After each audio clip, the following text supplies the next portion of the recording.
Oke, selamat malam rekan-rekan wartawan. Perkenalkan saya Pasya dari BEMSI Kerakyatan tahun 2025.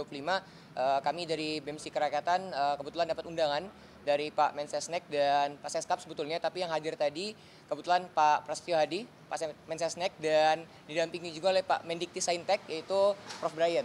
Begitu, Pak kawan.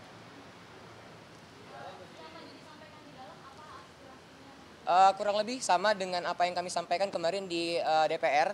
Artinya memang kemarin Pak Sufmi Dasko menegaskan dan memberikan informasi bahwa kemarin di legislatif dan kami hari ini diberikan kesempatan untuk menyampaikan aspirasi kami di lembaga eksekutif seperti itu.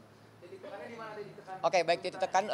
Pertama, mungkin kami menekan dengan keras bahwa untuk segera mensahkan RUU Perampasan Aset yang kemarin sudah kami sampaikan di DPR RI. Namun mungkin untuk hari ini kami segera secara lantang juga atas nama BEMSI Kerakyatan menyampaikan bahwa kami dengan tegas untuk menuntut dan menekan Bapak Presiden Republik Indonesia untuk segera membentuk tim investigasi terkait dugaan makar. Seperti itu, kawan-kawan. Tanggapan cukup baik. Tadi kami diberikan waktu kurang lebih nanti belum tahu ya waktunya berapa, tapi tadi Bapak Mensesnek sudah memberikan respon yang cukup positif dan segera akan disampaikan ke Bapak Presiden. Kebetulan memang tadi sebetulnya Pak Presiden ingin menemui kami, namun ada acara maulid di Istiqlal kebetulan. Iya? Belum sempat ketemu sama Bapak Presiden.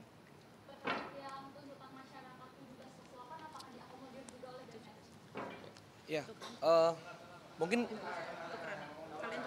ya tadi mungkin sudah perkenalkan, nama saya Kaleb, saya Ketua BEM UPN Veteran Jakarta. Tadi sudah disampaikan oleh kawan-kawan yang masuk ke dalam dengan Pak Mensesnek dengan Pak Mendikti, bahwasanya 17+8 harus bisa diakomodir, dan Pak Mendikti dan Pak Mensesnek pun mengiyakan untuk bisa mengakomodir setiap aspirasi yang sedang trending per hari ini gitu, 17+8 seperti itu. Dan kami sekali lagi BEMSI Kerakyatan juga menekankan bahwasanya pemerintah eksekutif, yudikatif, dan legislatif menegakkan supremasi sipil dan tolak militerisme, sebab seharusnya militer menjadi alat negara dan harus balik ke bara. Seperti itu.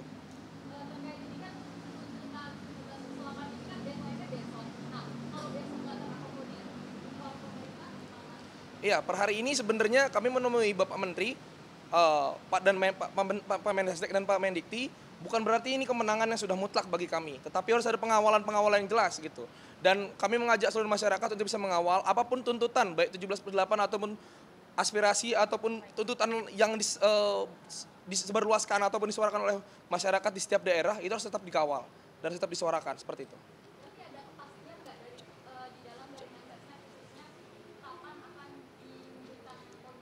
Baik, saya Palosa dari Universitas Yarsi sekaligus koordinator wilayah BEMSI Kerakyatan Banten Sejabodetabek. Untuk kepastian waktu, kami belum bisa memastikan sendiri karena dari Bapak Mensesnek dan Bapak Mendikti Saintek itu juga pasti akan mengakomodir segala tuntutan masyarakat dan akan dilakukan dalam waktu ataupun tempo secepat-cepatnya. Artinya apapun tuntutannya per hari ini kita sampaikan langsung ke lembaga eksekutif pun harus tetap masyarakat dan kami rekan-rekan mahasiswa kawal.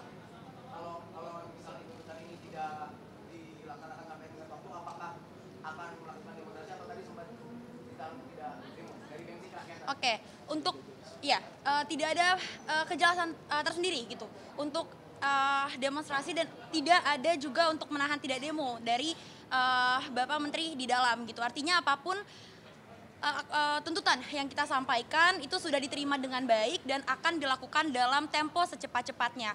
Tentunya perlu pengawalan tersendiri dari kami selaku masyarakat dan mahasiswa. Kurang lebih seperti itu. Assalamualaikum warahmatullahi wabarakatuh. Selamat malam rekan-rekan pers sekalian. Terima kasih atas kehadirannya yang membersamai rakyat Indonesia yang menjalankan demokrasi ini. Kami kawan-kawan Cipayung hadir di Sekretariat Negara atas tindak lanjut dari forum aspirasi yang dibuka oleh DPR kemarin. Kami hadir di sini bersama kawan-kawan di sini dan beberapa poin tuntutan yang kami sampaikan di DPR secara umum kami sampaikan pada Sekretariat Negara selaku perwakilan pemerintah.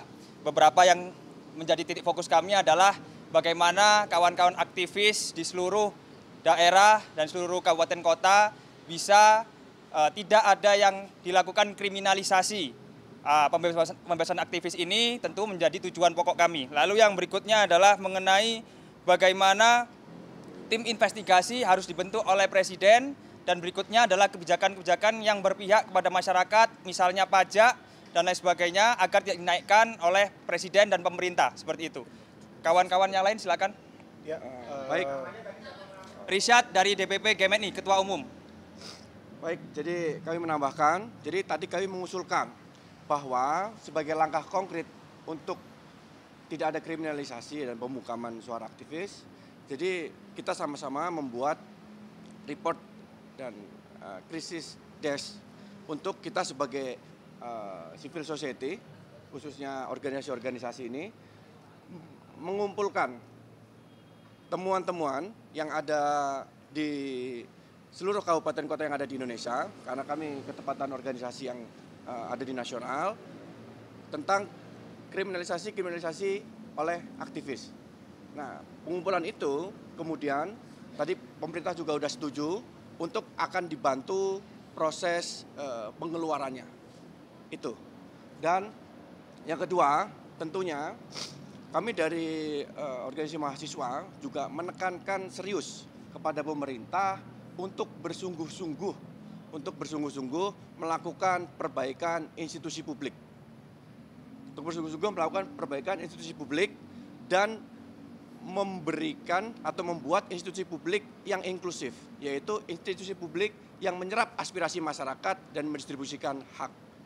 Jadi itu yang kawan-kawan tadi sampaikan di dalam. Sedikit menambahkan dari dua kawan saya yang tadi kami juga sampaikan. Saya Handi Muharam, Ketua Umum PB HMI MPO. Kami menyampaikan juga tadi bahwasanya pemerintah harus berkomitmen secara bersama-sama menegakkan supremasi sipil. Kemudian kami juga menyampaikan agar pemerintah segera melakukan reformasi Polri sebagai komitmen penegakan supremasi sipil. Dan yang terakhir, pemerintah juga harus membersamai legislatif untuk segera mengesahkan undang-undang perampasan aset dengan menyelesaikan KUHAP sebagai bentuk pengejawantahan komitmen Presiden Republik Indonesia dalam pemberantasan korupsi. Sekian. Ada mau nambahin?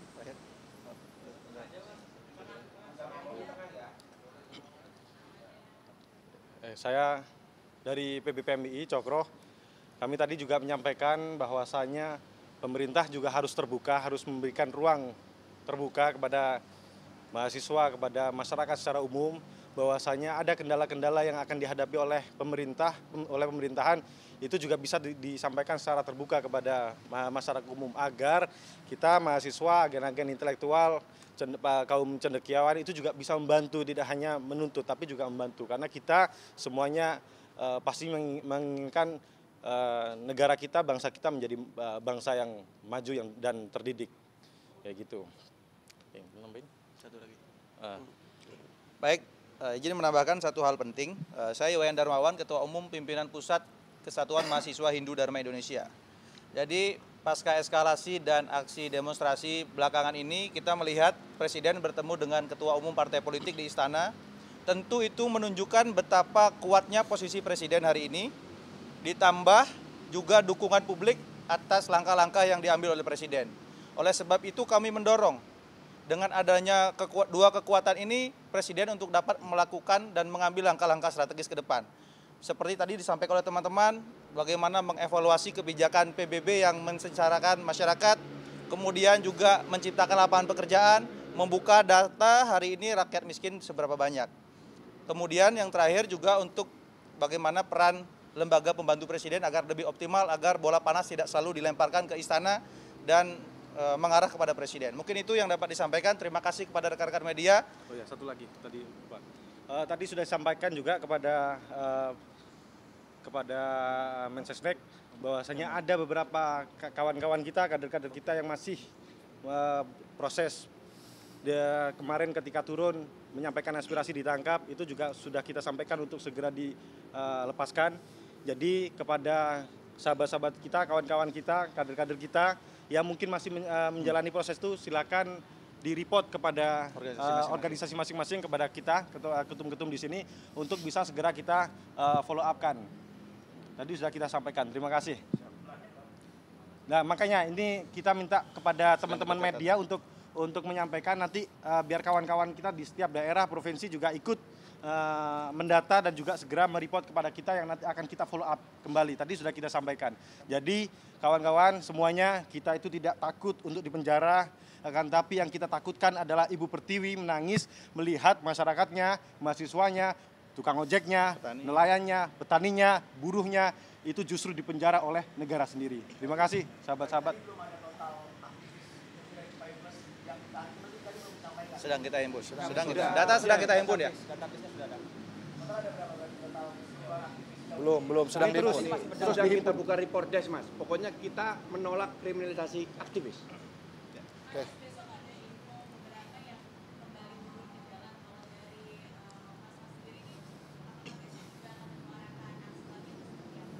Banyak nih. Banyak masing-masing itu. Masing-masing. Tergantung dari organisasinya, Pak. Pastinya di setiap organisasi kita terus melakukan kajian-kajian, Mas. Nanti ada RTL-nya masing-masing juga. Nanti pasti juga disampaikan juga. Baik. Mungkin satu lagi lah. Oh ya, itu ya, sudah dicabut. Kami sampaikan. Kami sampaikan. Pertemuan malam ini ada marohnya nggak? Ada, Mas. Jadi pertemuan malam ini memberikan kita semangat untuk terus mengkritik dan mengkoreksi bangsa Indonesia. Ya. Terima kasih. Karena beliau sampaikan bahwa kritik dan koreksi adalah bentuk kecintaan masyarakat terhadap negara. Ya.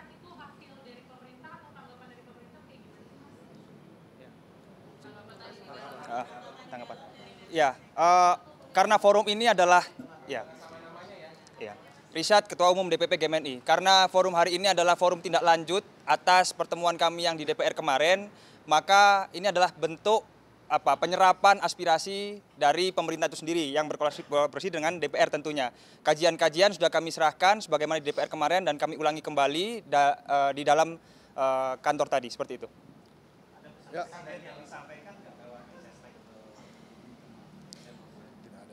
Ya, intinya aspirasi diterima dan akan ditindaklanjuti secepat-cepatnya dan berkoordinasi dengan kementerian dan lembaga terkait di bawahnya. Itu ya. Jadi kita tunggu saja respon berikutnya dari pemerintah dan DPR. Mudah-mudahan semua masalah bisa diselesaikan.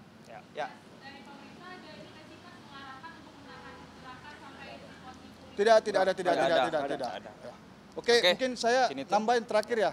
Dari Gerakan Mahasiswa Kristen Indonesia, saya Ketua Umum Prima Surbakti. Tadi saya sampaikan bahwa pemerintah harus pulihkan Indonesia.